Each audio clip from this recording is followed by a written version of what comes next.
Hi guys, welcome to another episode of Baking Alternatives with an Amateur Chef. I'm Abby Panier, I'm a reporter from The Voice, and today I am making Lunch Lady Brownies, which I'm so excited about, with dietary restriction alternatives. So again, we're looking at gluten-free, we're looking at partially dairy-free, I'm using soy milk, but I'm also using butter. So I will offer alternatives as I go for the butter. I just happen to be using butter, but you definitely don't have to.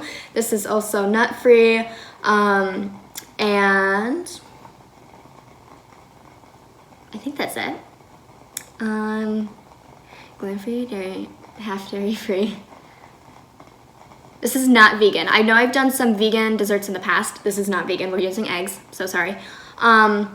But I'm very excited because Lunch Lady Brownies has been on my list for a while, and I don't know if you can see, the picture is really, really tiny. So here, okay, focus. Okay, so they're supposed to look like that. I know it's a really tiny picture. I printed it off of Pinterest, okay, don't come at me. But this has been on my list for a while because they just always look so good and yummy, and like, you think about brownies you get from school, like, oh, so good. Okay, so I am very excited to try them, and let's get started. Okay, so we are back over here at the microwave. You guessed it, we're melting butter. This recipe calls for half a cup of butter, so 1 stick. It looks kind of weird. Do you see that? Calls for half a stick of butter. I'm using unsalted. This recipe doesn't actually call for salt either.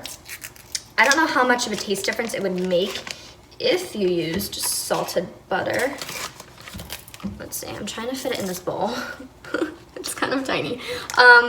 But I'm probably just going to, here we go. I know last episode I said I'm not the type of person who melts butter in an actual bowl. I just stick it in there.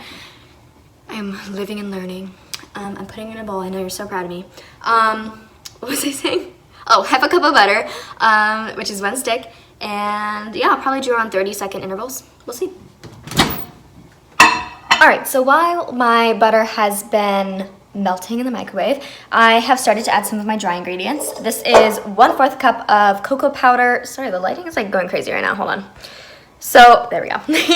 So I have a 1/4 cup of cocoa powder in here already.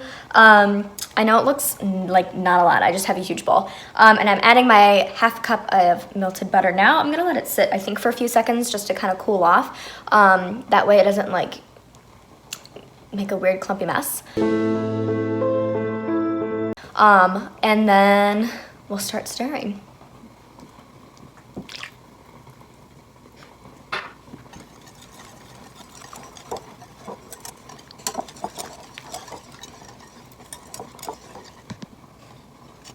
I wish you guys could smell the mixture in here right now because I swear there's nothing better than chocolate and butter mixed together.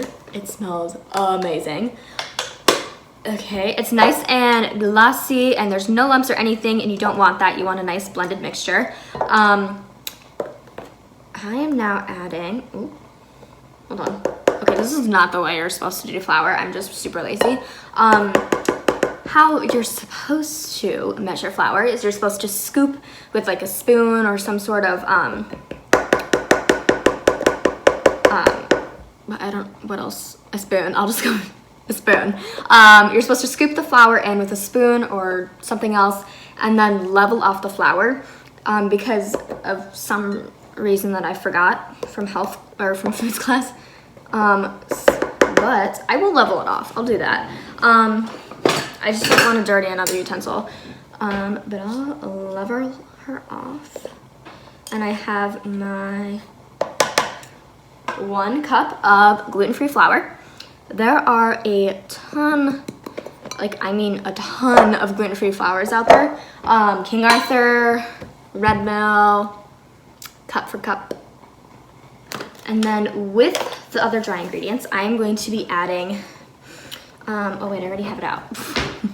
1 cup of sugar, white sugar, which compared to all the other stuff I'm adding seems like a lot, but whatever, I'm not complaining. Okay, come on. See, this is why you need the spoon. Okay, that's close enough. There we go. Okay, so this is how she looks so far. I'm gonna start mixing. And I'll tell you kind of what I'm doing as I go. Oh. This isn't looking so hot already. I'm feeling like the measurements were not correct. Half a cup of, okay, so we're just gonna set that aside. I am now hopefully gonna add some liquid. I'm trying to stay in frame. I'll just do an awkward little squat. Now I am adding 2 eggs. My phone overheated and stopped working, so that's embarrassing, but she's all right now. I am mixing 2 eggs. They were pretty large, so 2 large eggs and 2 teaspoons of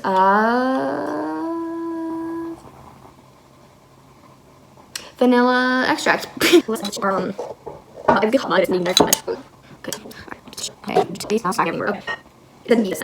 So,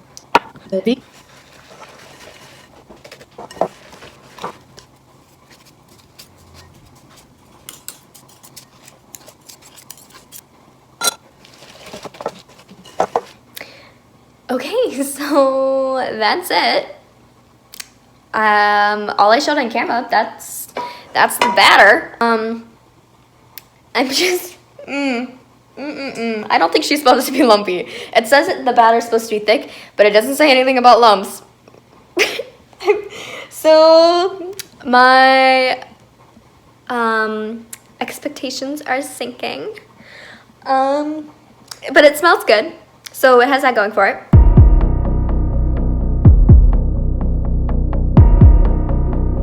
So I didn't have time to try the brownies before I had to go to work. So they've been sitting for a few hours now. So here's what it looks like. It looks a little crinkly because of how the parchment paper's set, but let's give her a taste test. I'm kind of nervous. Like I feel like it's gonna be like crunchy, like.